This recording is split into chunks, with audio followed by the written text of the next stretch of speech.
ایک فائدہ تو یہ ہے، ایک فائدہ تو یہ ہے، پہلا تو یہ کہ غور فکر کرنے کا موقع مل جائے کہ واقعی اللہ کی قدرت بہت بڑی ہے اور وہ اکیلا ہے،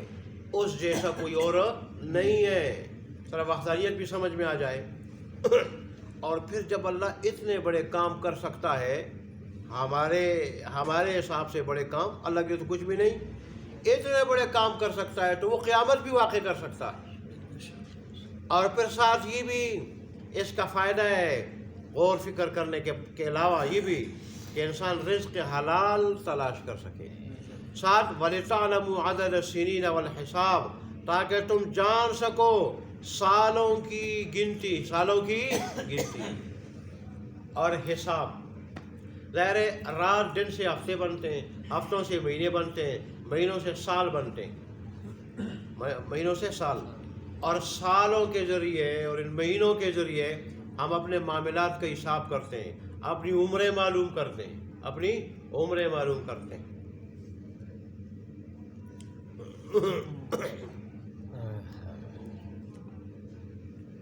وَكُلَّ شَيْءٍ فَصَّلْنَاهُ تَفْصِيلًا،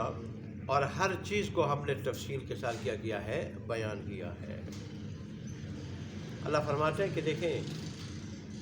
میرے رب ہونے پہ، میرے اکیلے معبود ہونے پہ، میری وحدانیت پہ ہم نے کیا کیا مثالیں نہیں دی ہیں آپ کو۔ آگے پھر اللہ تبارک و تعالیٰ کا ارشاد،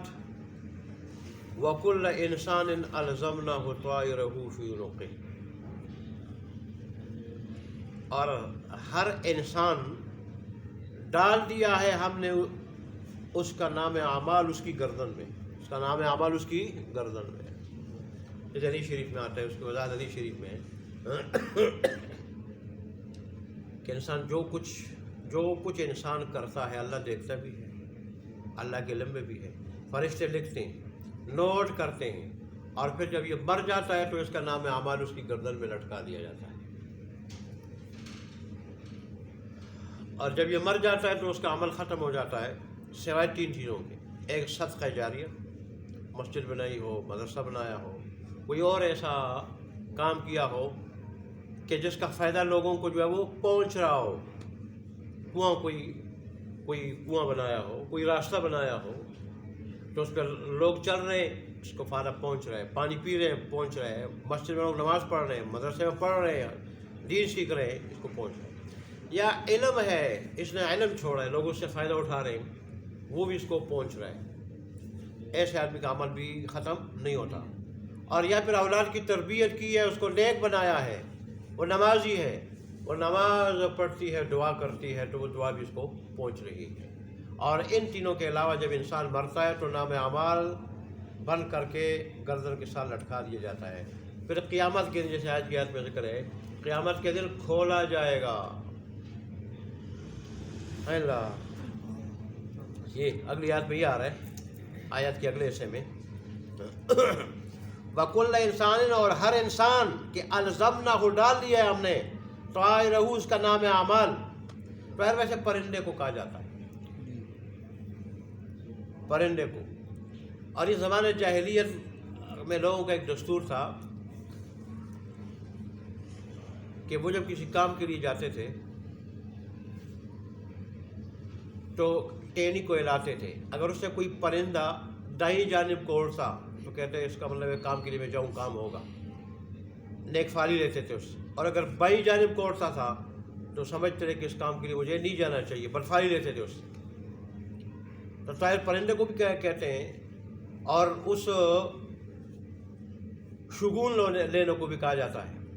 لیکن یہاں سے مراد کیا ہے؟ اعمال نامہ ہے، اعمال نامہ کہ ہر انسان کا عمل نامہ ہم نے کیا کر دیا ہے؟ لٹکا دیا ہے، فی عنقہ، اس کی گردن میں۔ وَنُخْرِجُ لَهُ يَوْمَ الْقِيَامَةِ، اور نکال دیں گے ہم اس نام اعمال کو قیامت کے دن، قیامت کے دن، کتابہ لکھا ہوا، یلقاہ منشورا، جس کو پائے گا وہ کھلا ہوا، سامنے کھلا ہوا۔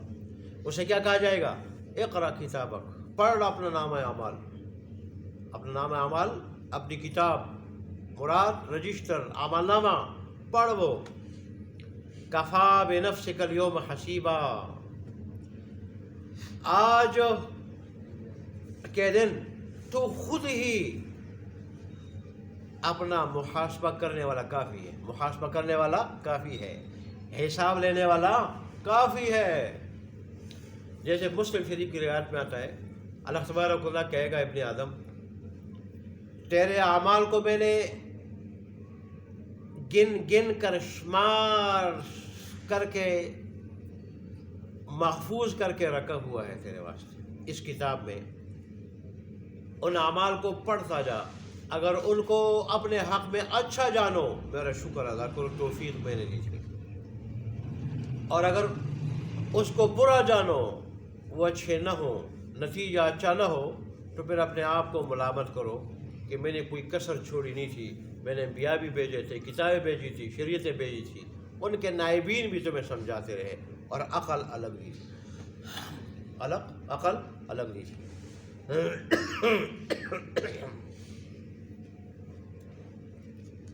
اس لیے تو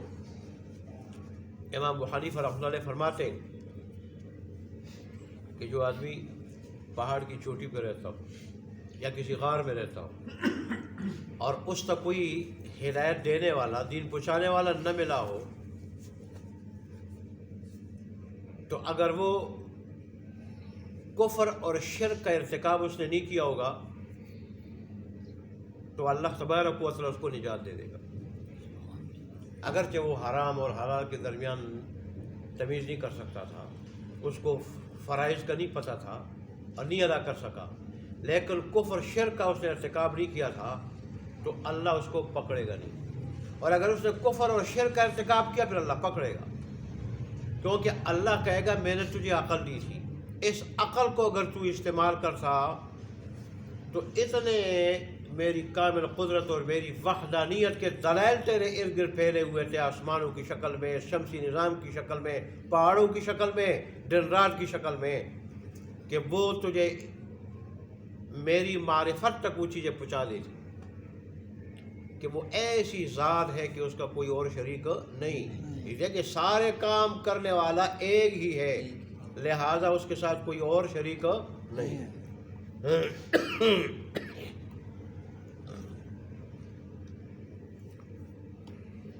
وہاں کوئی ترجمان نہیں ہوگا، کوئی وکیل نہیں ہوگا،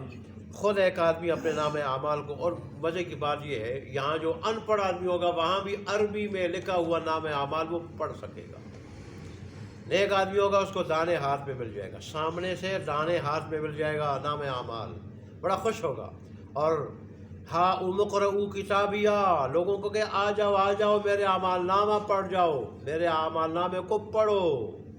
اللہ تبارک و تعالیٰ نے تو کیا کر دیا، مجھے داہنے ہاتھ میں لے لیا، اور میں پہلے سے سمجھ رہا، پہلے سے میرا یہ عقیدہ تھا، یہ میرا نظریہ تھا، مجھے یقین تھا کہ میں نے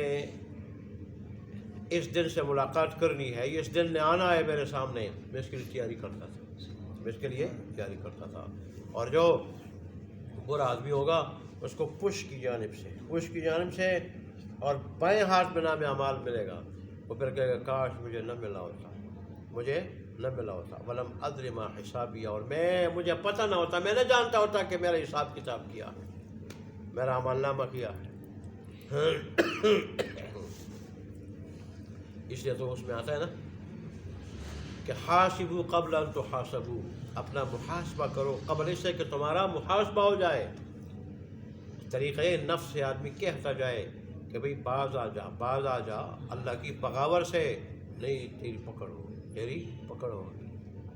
اور اپنے آپ کو روکے اللہ کی مخالفت سے، اللہ کی بغاور سے، اللہ کی اطاعت کی طرف جائے۔ ایسے اللہ والے بھی گزرے ہیں، کوئی گناہ کا موقع ملتا تو دیا جلا دیتے، یا اگر دیا جل رہا ہوتا تو انگلی آگ اس کے ساتھ، انگلی اس آگ کے ساتھ ٹچ کرتے، انگلی لگاتے، یوں پھر پیچھے کرتے، اور پھر اپنے آپ سے کہتے اگر اس آگ کو برداشت نہیں کر سکتے ہو، وہ اتنی تکلیف ہے اس کی، تو 70 گنا جو اس سے زیادہ سخت ہے وہ کیسے برداشت کرو۔ اس لیے وہ جب اس قدر وہ نفس کو بچانے کی فکر کرتے تو اللہ ان کو بچا دیتا، اے اللہ اللہ من اختلا فإنما یقتدی لنفسہ، جو ہدایت اختیار کرے گا تو بے شک وہ ہدایت اپنے ہی واسطے اختیار کرے گا کہ اس کا فائدہ اس کو پہنچے گا۔ وَمَنْ ضَلَّ فَإِنَّمَا يَضِلُّ عَلَيْهَا، اور جو گمراہ ہوگا تو اسی پہ پڑے گی اسی کی گمراہی، کہ اس کا نقصان بھی اسی کو ہوگا۔ وَلَا تَزِرُ وَازِرَةٌ وِزْرَ أُخْرَىٰ، اور ایک نفس دوسرے نفس کا بوجھ نہیں اٹھائے گا، ہر آدمی اپنے گناہ کا بوجھ اٹھائے گا۔ اے اللہ وَمَا كُنَّا مُعَذِّبِينَ حَتَّىٰ نَبْعَثَ رَسُولًا، اور ہم اس وقت تک عذاب نہیں بھیجتے یہاں تک کہ ہم کسی رسول کو نہ بھیج دیں۔ یہاں مفسرین نے لکھا ہے کہ رسول دو قسم کے، ایک ظاہری انبیاء اور رسول اللہ تبارک و تعالیٰ کے جو انسان ہوتے ہیں، اور ایک اندر کا رسول۔ اندر کا رسول کون ہے؟ عقل ہے۔ عقل اللہ تبارک و تعالیٰ نے ہر انسان کو ایسی چیز دی کہ بری باتوں سے عقل روکتی، بری باتوں سے اور خاص کر کفر اور شرک سے عقل روکتی ہے، بشرطے کہ عقل کو کوئی استعمال تو کرے، اسے کام تو لے۔ حدیث شریف میں آتا ہے اللہ نے عقل کو جب پیدا کیا اس کو کہا کہ آگے آؤ، آگے آئی، پھر حکم دیا پیچھے جاؤ، پیچھے گئی، پھر اللہ نے فرمایا تیری وجہ سے میں پکڑوں گا اور تیری وجہ سے میں کیا کروں گا؟ نواز دوں گا تیری وجہ سے۔ تو عقل ایسی چیز ہے۔ البتہ جن لوگوں میں عقل نہیں، جیسے چھوٹے بچے ہیں جو مجنون ہے، ایسے جو فطرت کے زمانے میں ہوئے ہیں، یعنی عیسیٰ علیہ السلام اور رسول اللہ کے درمیان جو زمانہ تھا جس میں کوئی نبی نہیں آیا تھا، بعض روایات میں آتا ہے کہ یہ لوگ اللہ تبارک و تعالیٰ سے کے سامنے عذر پیش کریں گے کہ اللہ ہماری تو عقل نہیں تھی، ہماری تو عقل نہیں تھی، یا ہمارے پاس تو کوئی نبی نہیں آیا تھا جو فطرت کے دور میں گزرا ہوگا، تو ہمارا کیا قصور ہے، ہمارے پاس تو کوئی آیا نہیں۔ اللہ اس وقت ان کی آزمائش کرے گا اور کہے گا میں تمہاری آزمائش کے لیے ایک فرشتہ بھیجتا ہوں، جو اس آزمائش میں کامیاب ہوا تو میں سمجھوں گا کہ وہ دنیا میں اگر اس کے پاس رسول آتا تو وہ کیا ہوتا؟ کامیاب ہوتا، بات مانتا، اور اگر اس آزمائش میں فیل ہوا تو پھر دنیا میں بھی فیل ہونے والا ہوگا۔ تو پھر اللہ فرشتے کو بھیجے گا، فرشتہ کہے گا سامنے جہنم ہوگی کہ اس جہنم میں کیا کرو؟ کود پڑو۔ چنانچہ جو اس میں کود پڑے گا کہ اللہ کا حکم ہے اور اس کی تعمیل ہو جائے تو اس کے لیے وہ جہنم اس کے لیے ٹھنڈی ہو جائے گی اور سلامتی والی ہو جائے گی، سلامتی والی۔ اور جو اس وقت جو ہے وہ فرشتے کی بات نہیں بنے گا تو پھر اس میں کیا ہو جائے گا؟ ناکام ہو جائے گا۔ تو بہرحال اللہ تبارک و تعالی ہمیں عمل کرنے کی توفیق عطا فرمائے۔